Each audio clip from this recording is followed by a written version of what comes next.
คือพอคักผู้นี้พี่น้องเลยเนาะเป็นที่ให้ใส่เนาะอันทางบ่าวสอนเพิ่นน้องผัวเพิ่นไปผากเป็นหยังเรียบร้อยแล้วบ่เงินโดยเราตำรวจเอาลงแล้ว เพิ่นรับเพิ่นยังเอาเรียบร้อยแล้วเนาะโดยตกลงกันเรียบร้อยแล้วมาซั่นซะเนาะ เป็นที่ได้ใส่น้องนอนหลังจากมาเฮือนมาซ่านได้ก็นอนรับดีอยู่บ่เนาะบ่ได้คิดหยังหลายติเนาะคิดฮอดพูนคิดฮอดแต่ผัวบัดที่ทำไมธรรมดาได้เนาะเคยอยู่น้ำกันเนาะน้องอ่อนเนาะถึงเพิ่นสิพิษสิพลาดมาเฮาก็คิดถึงเพิ่นคือเก่าแล้วเนาะแต่ก็บ่เป็นหยังดอกน้องเอ้ยให้เพิ่นรักษาตัวก่อนเพราะว่าผัวเจ้าตอนนี้เพิ่นมันบ่คือเก่านะเนาะ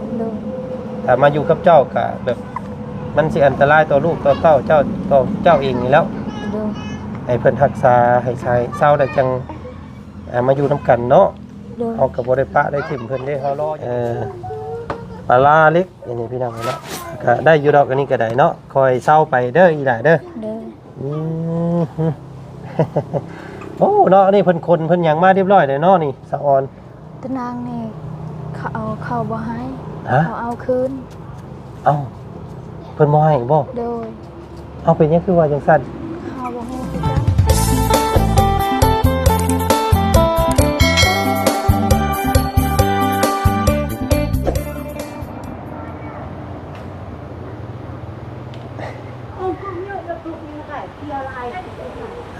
เนาะมาฮอดจอดถึงแล้วพี่น้องเนาะตัดภาพมาฮอดบ้านซะแล้วเรียบร้อยมาบรรยากาศตอนแรงๆ5 โมงแรงพอดีพี่น้องเนาะแดดอ่อนตอนค่ำๆพี่น้องเนาะลมเย็นเดินบ้านเดินเฮือนสะอาดสะอ้างใบไม้ใบตอกฮอดบ่มีบัดที่นี่พี่น้องเอ้ยทางนอกอ่อนเพิ่นปัดเกียร์มีคนอยู่ก็แบบนี้แล้วพี่น้องเอ้ยเนาะเฮือนก็สะอาดสะอ้างขึ้นนอกกับทักทายสบายดีพ่อแม่พี่น้องบัดสุขูสุขคนเจอกันกับบ่าวจันทร์คือเก่าพี่น้องเอ้ยเนาะหากะมาฮอดพี่น้องเอ้ยเนาะมื้อนี้ให้ทางสร้างเพิ่นบัวระบัดเนาะเย็ดบัดที่นี่พี่น้องเอ้ยแทบหาผ้าคุณหนูตุ้มมานำทางเนาะถือว่าของเพิ่นดีอีหลีพี่น้องเอ้ยไปเนาะทักทายสบายดีพ่อแม่พี่น้องทักทายสบายดีหมู่เพื่อนสู่คู่สู่คนเจอกันบรรยากาศตอนแรงๆมื้อนี้พี่น้องเนาะพบพ่อกันมื้อนี้กับทางบ่าวจันทร์เนาะมาตามคำเรียกร้องหลายคู่หลายคนก็เป็นห่วงเป็นใยน้องอ่อนว่าซั่นพี่น้องเอ้ยป้อมาดื่มสังเกตเบื้องต้นหมักมี่เนาะหมักมี่พี่น้องเอ้ยกำปั้มอยู่เนาะต้นหมักมี่เป็นลกอีหลีพี่น้องเอ้ย เนาะเป็นจังไดพี่น้องเอ้ยเนาะก็พากันรับกันนอนอยู่เฮือนอยู่ซ่านแบบใดแน่พี่น้องเอ้ยเราเอาขี้ตะพื้นตะไคร้ลงมาตะลุมตะลางนะบ่นี่เนาะพี่เราบ่มีเฮือนครัวเด้พี่น้องเอ้ยเนาะโคกแห่แล้วก็ป้าไว้แบบนี้เลยถ้วยหม้อเราพี่น้องเอ้ยเนาะมันบ่มีผู้พาเฮ็ดบาดนี้เฮ็ดที่ใดบาดนี้พี่น้องเอ้ยเนาะน้องเพิ่นจู้อยู่พุ่นแต่เบิ่งเนาะจูเพิ่นจูไผอยู่พี่น้องเอ้ยเนาะพี่นั่งกอดลูกอยู่สบายดีน้องอ่อนเนาะพี่ทางน้องคอนเพิ่นก็อุ้มน้องได้เด้พี่น้องเอ้ยเนาะเอาน้องเป็นคืออุ้มผู้นี้ละบาดนี้เนาะลูกบ่สบายซื้อยาเพิ่นกินแล้วบ่น้องซื้อแล้วโอ้ย เป็นจักมื้อแล้ว2-3 มื้อนี้อันนี้บ่ยาเพิ่นน่ะโดยยาพาราพี่น้องเอ้ยเนาะไปซื้อเมื่อวานนี้นี่ต้องเอาตัวดิ้งน้อยหัวกูดนั่นแม่ก็เป็นไข่มันสิมีอันโซสีม่วงๆอ่ะเนาะปลาลาเล็กอย่างนี้พี่น้องเนาะก็ได้อยู่ดอกอันนี้ก็ได้เนาะคอยเศร้าไปเด้ออีหล่าเด้อโอ้เนาะนี่เพิ่นคนเพิ่นหยังมาเรียบร้อยเลยเนาะนี่สะออนตนางนี่เขาบ่ให้เขาเอาคืน เอ้าเพิ่นบ่ให้บ่ โดย เอาเป็นหยังคือว่าจังซั่น เฮาบ่ฮู้คือกันน้องแต่สะเมื่อวานนี่น้องของไทยเราให้ไทย เออ ไปเช้านี่เราอยากเอาคืนอีกเฮาบ่ฮู้คือกัน เอ้า เงินเขาส่งแล้ว เงินน่ะเอาให้เพิ่นแล้วบ่ เขาให้แล้วน้องเขาให้แล้วน้องกลัว เออแต่ว่าเพิ่นคืนบ่ โดย แต่เพิ่นบ่เอาเงินเพิ่นสิเอานี่คืน โดยเมื่อวานนี่น้องกลัวเฮาไทยนั่นแล้วว่าไทยบ่เป็นหยังไทยรถให้รถแต่น้องกลัวเฮาเอาผู้น้องกลัวเฮาเอาเมื่อบัดเอาเมื่อแต่เช้านี่อยากเอาคืนอีกเงินก็ส่งคืน เออ เฮาก็บ่ฮู้คือกัน แต่ว่าเป็นอย่างนั้นเด้อสบัดนี้พี่น้องให้เราใช้สว่าคุยกันว่าไทยคืนได้เนาะ โดน เอาเดี๋ยวจังคุยกับเบาสอนเพิ่นเนาะว่าเพิ่นอันเว้ากันแนวใดพี่น้องเอ้ยเนาะ โด ส น รุปแล้วอันเพิ่นพบคือว่าแล้วเนาะเพิ่นได้มาถึกเด้พี่น้องเอ้ยก็อันว่าสอนเพิ่นเอาให้ตามจำนวนอยู่บ่เงินล้านห้าบ่เอาให้เพิ่นหรือว่าเท่าไหร่ ล้านหนึง อันหนึงแต่ว่าเงินบ่ครบเก่าบ่จักบ่ครบเพิ่นบ่จักเพิ่นยังเอาคืน เฮาบ่ฮู้คือกัน เออ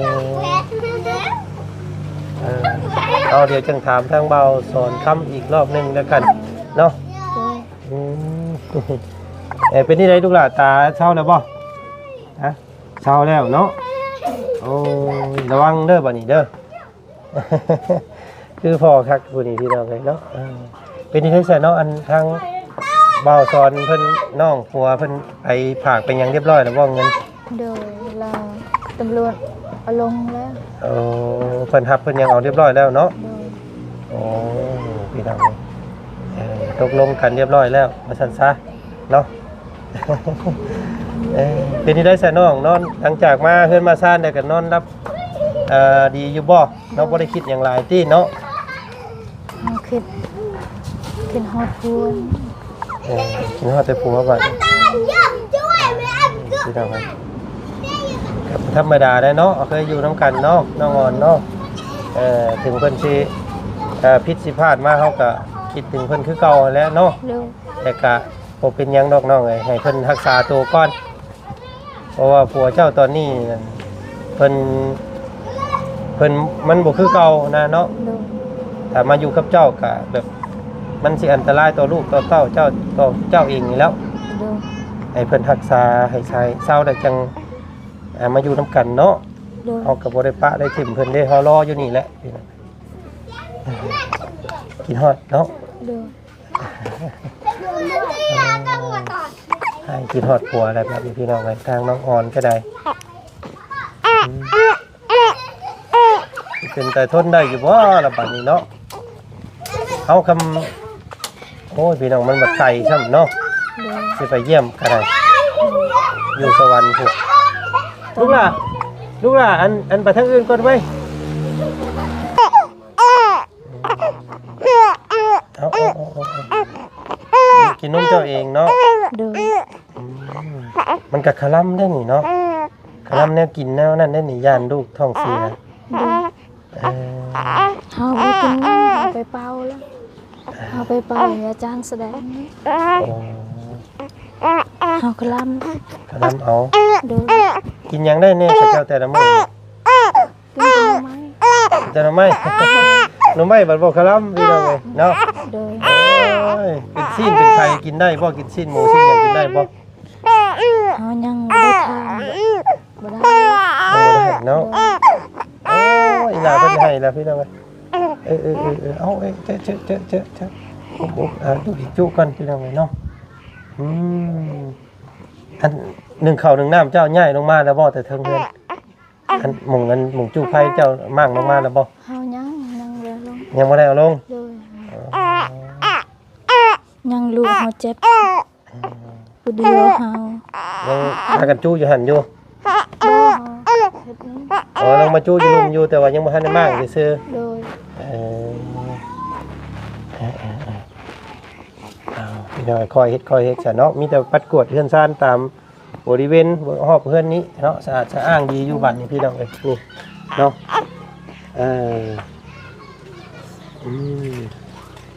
พูดแล้วนี่เนาะมีอันแนวขังในหยังก็เฮ็ดอยู่หมู่นั่นก็ได้หมู่ตู้ไฟหมู่ผัวเจ้าเฮ็ดตะกี้พุ่นมันจังเวลาฝนตกฝนหยังมันจังพอด้านแน่เนาะหรือว่าจุอยู่ตารางนี่ก็ได้อยู่โซนตัวนั้นเนาะเลยเนาะเอาหยังขังเอาเครื่องตัวนั่นน่ะก็พอได้จุอยู่หั่นยันว่ายามฝนเนี่ยก็ลำบากอีกนะพี่น้องเนาะอันนี้จักม่วนก่อนเพิ่นเอามานี่จักโคน4โคนอันนี้ใครจะเอามานี่เนาะอันบ่าวสอนบ่โดยเราบ่ให้เราอยากเอาได้สักพี่น้องมาวางสักเนาะบ้านเดี๋ยวสิให้ทางบ่าวบุญเพิ่นคุยเพราะว่าทางบ่าวบุญเพิ่นเป็นผู้จ่ายเงินจ่ายคำให้เนาะเดี๋ยวนี้บ่าวบุญเพิ่นยังไปคุยกับบ่าวสอนอยู่บ่าวสอนอยู่เฮือนเนาะน้องผัวเฮาบ่อยากผิดกันเด้อบ่อยากน้องผัวเฮาบ่อยากผิดแต่น้องผัวเฮาให้ส่งคืนเอาคืนก็เอาแต่บิดมันแล้วแต่ว่าเพิ่นฮอดเงินเนาะฮอดเงินจะใช้เงินน่ะแต่เพิ่นก็เอาเงินให้เด้ทีนี้เฮาเอาเงินไปให้แล้วเพิ่นบ่คืนเฮาก็ยันผิดกันเนาะแล้วแต่ซุมเจ้าและสัพพี่น้องทางบ่จันก็ได้คำว่าสิเฮ็ดใจแข็งใส่กันมันก็อยู่กันยากเนาะเอาเดี๋ยวให้ทางบ่าวสอนกับบ่าวบุญเพิ่นคุยกันกันเนาะพี่น้องเนาะมื้อนี้มาฮอดค่ำพี่น้องเอ้ยเนาะก็ขึ้นมาเสียงก็หายเพราะเสียงบ่จันก็ได้มีช่วยสังเสริญอันหนึ่งเข้าแล้วบ่มื้อนี้เนาะยังอยู่ยังบ่ทันได้หนึ่งซ้ำอันนี้บ่ติดเข้าบ่โอ้ติดเข้าใหญ่ซ้ำพี่น้องมีหยังจะอันสู่ลูกกินมื้อแลงมีหยังกินมีโดยซื้อเอาบ่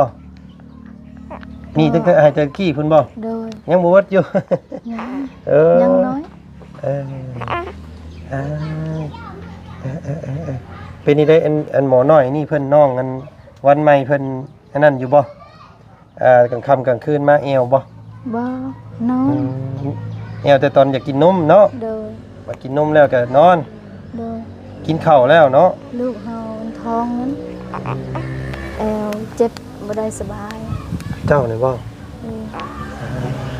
ลูกเฮาแต่มีแต่หมอวันท้องหั่นเนาะลูกเฮาว่าแม่พ่อไปไสพ่อบ่ได้ไปไสถามหาแต่พ่อลูกอะไรโดยพี่น้องแม่ลูกเฮาบ่สบายเป็นพ่ออูแม่นได้หมอน้อยนี่เห็นบ่าวสอนเพิ่นบ่สอนคำมันอุ้มตลอดเมื่อก่อนเนาะน้องวันทองเพิ่นนี่พี่น้องเอ้ยเอาอดเอาได้น้องเด้อเนาะสะอ่อนเด้อกะเป็นอกเป็นใจเอาและกายแข็งเอาแล้วเนาะเฮาก็บ่แม่นว่าเฮาเอาเพิ่นไปฝากคังซื่อๆเฮาไปบำบัดเพิ่นเนาะให้เศร้าสิปะสิกินเพิ่นพี่น้องจะให้แล้วพี่น้องเลยโอ้ยจะผูกว่าย่างป้าย่างคนห้วนผูกป้าอุ้มห้วนมึงอยู่โอ้ยลูกให้พี่น้องเลยเนาะแม่เลี้ยงเดียวพี่น้องเลยแม่ลูกพี่เลี้ยงเดียวเด้อเราก็ได้บาทนี้เนาะขอไปบำบัดเนาะก็เพื่อให้เขาเป็นไงดีบัดนี้ลูกหลานให้แค่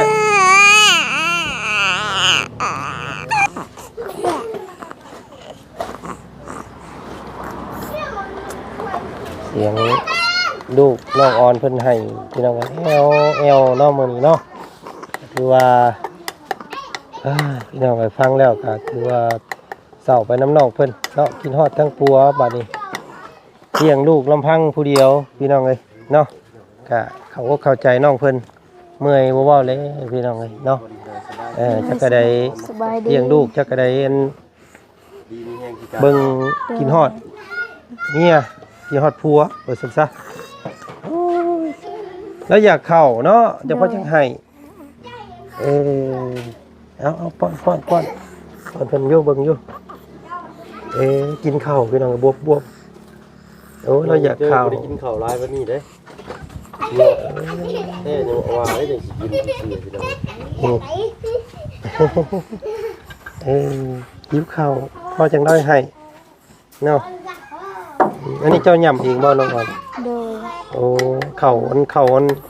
เจ้านี่บ่เข่ามิดนี่บ่ โดยเขานึ่ง เอามื้อหน้าเด้อมื้อหน้าสิซื้อข้าวมาให้เด้อยันมานี่มันยันน้องเพิ่นยืนท้องยืนนั่นเด้อพี่น้องโอ้ย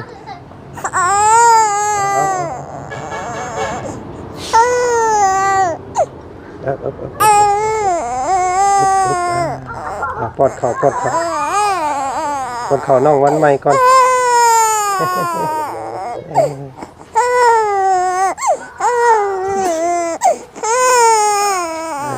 ค่อย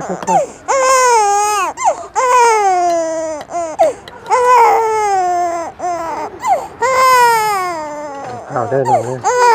เข็ดเด้อ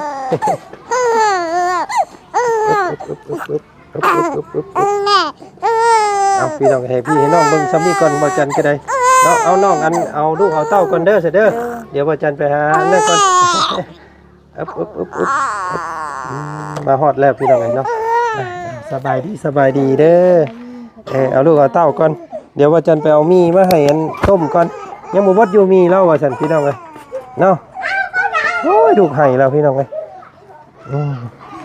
เอามาฮอดบ้านของน้องอ่อนแล้วเนาะมากะยินเสียงลูกเราให้เอวพี่น้องไอ้มื้อนี้เนาะกะสภาพเรือนซ่านเราก็สะอาดสะอ้างขึ้นหลายเนาะเดินบ้านหน้าบ้านเรือนซ่านเพิ่นก็ถือว่าสะอาดสะอ้างเนาะแต่ว่ายังอันนี้เราว่าพี่น้องเอ้ยยังบ่ทันได้มั่งแต่ที่จะไผลงเนาะเรายังบ่ทันมีเวลาว่าลูกเราแอวลูกเราให้ว่าสัตว์พี่น้องเลยกับลูกก็เป็นไข่น้ำแน่หมอนางวันทองเพิ่นเนาะเป็นไข่เป็นวัดเป็นไข่เลยที่นี่ก็เลยยังบ่ทันได้เฮ็ดหยังว่าสัตว์พี่น้องเลยเนาะก็ค่อยเฮ็ดค่อยไปเนาะ4คนเลี้ยงคนเดียวพี่น้องไอ้แม่ลูก4เนาะน้องอ่อนแม่ลูก4พี่น้องไอ้เนาะโอ้ยสิเฮ็ดจังได๋ดาบัดนี่เนาะก็เป็นกำลังใจให้เพิ่นล่าสุดนี่ว่าซั่นเนาะทางผู้ที่ให้ยืมเงินค่าตะนางมื้อนั้นน่ะพี่น้องเนาะทางบ่บุญเพิ่นจ่ายทางบ่บุญเพิ่นจ่ายให้เรียบร้อยแล้วบัดที่นี่เพราะว่าเพิ่นบ่อยากเอาให้เนาะอยากเอาคืนคือเก่าสั่งว่าแท้พี่น้องเอ้ยมื้อนั้นคือว่าใส่ไทยได้อยู่ว่าซั่นเนาะซอยกันว่าซั่นที่นี่ก็อยากได้คืนเนาะอยากเอาเงินเอาคืนแล้วเนาะเอาคืนบ่าวสอนเรียบร้อยจังได๋ล่ะบาดนี้พี่น้องเนาะมันก็เว้ากันยากได้อันนี้ก็ได้พี่น้องเอ้ยเนาะบ่เข้าไผออกไผตัวนี้เข้าปากแล้วไผก็จะกลืนแล้วว่าซั่นซะเนาะเพราะว่าโคนนึงเนี่ยมัน 6-7 แสนพอได้พี่น้องเอ้ยเนาะเราคิดว่าเงิน 7-8 แสนนี่เราก็ได้มาตั้ง4ม้วนนะพี่น้องเอ้ยเนาะเดี๋ยวที่นี่เราอาจสิบ่เอาละเงินล้านนะว่าซั่นซะเอาจังได๋ก็เดี๋ยวให้ทางเบาสอนคำกับเบาบุญเพิ่นเนาะมาล้มกับอันเจ้าของเงินที่เพิ่นให้กู้ก่อนแล้วกันเนาะน้องอ่อนเพิ่นเมื่อกี้นี่ก็ให้พี่น้องเอ้ยเนาะกินฮอดผัวจักสิเฮ็ดจังใดเราก็ได้เนาะจังใดก็มีแต่ให้กำลังใจน้องเพิ่นแล้วกันเด้อพี่น้องเด้อเนาะมาฮอดจอดถึงแล้วทางวัดจันทร์ก็สิเบื้องต้นของน้องเพิ่นไปเรื่อยๆนี่แหละพี่น้องเอ้ยเนาะกับเบิ่งก่อนของอยู่ของกินกันรอบนี้บ่ได้มีหยังหลายเนาะมาบ่มีหยังเลยรอบนี้ก็ได้มีแต่มีพี่น้องเอ้ยเนาะมีเพราะว่ามื้ออื่นเพิ่นล่ะสิซื้อข้าวเด็กน้อยเพิ่นข้าวซีรีเล็กเนาะมาให้ พอเห็นน้องเพิ่นกินข้าวย่ำแล้วยันว่าโอ้ยพี่น้องเอ้ยเนาะใช้เอาอันมีไปไว้ให้น้องเพิ่นเพิ่มเติมอีกก่อนเพราะว่ามีนี่แหละเนาะเป็นอาหารแบบกินง่ายเหมาะกับญาติลูกญาติเต้าซั่นซะเอาลูกหล่ะเอาสบายดีป้าลุงก่อนไหมเอาไว้ต้มกินอีกเด้อลูกหล่ะเด้อแม่ยังเป็นอันยังเอาล่องอยู่ เนาะพี่น้องเอ้ยกะวันนี้กับมุมีอย่างไรเนาะพี่น้องเนาะกะมาทักมาไทยมาอัปเดตล่าสุดครอบครัวของน้องออนแม่ลูกซี่เลี้ยงเดียวพี่น้องเอ้ยเราก็เลยเนาะให้ยอดอยู่ลูกกันเนาะกินฮอดผู้เป็นเสาหลักเสาแรงเนาะกะโบตีกันเด้อพี่น้องเอ้ยเนาะน้ำตาอยากไหลน้ำเล่าพูดแหละพี่น้องเอ้ยเนาะเรื่องเล่าของน้องเพิ่นกะมันก็คล้ายๆกับครอบครัวของบ่าวจันนี่แหละว่าซั่นซะแต่ว่ามันก็ต่างกันอยู่เนาะทางพ่อของบ่าวจันก็ยังบ่ทันได้ถึงขั้นว่าเป็นแบบนี้พี่น้องเอ้ยเนาะเพิ่นก็แค่เสพซื่อๆแต่ก็ยังบ่ได้มีหยัง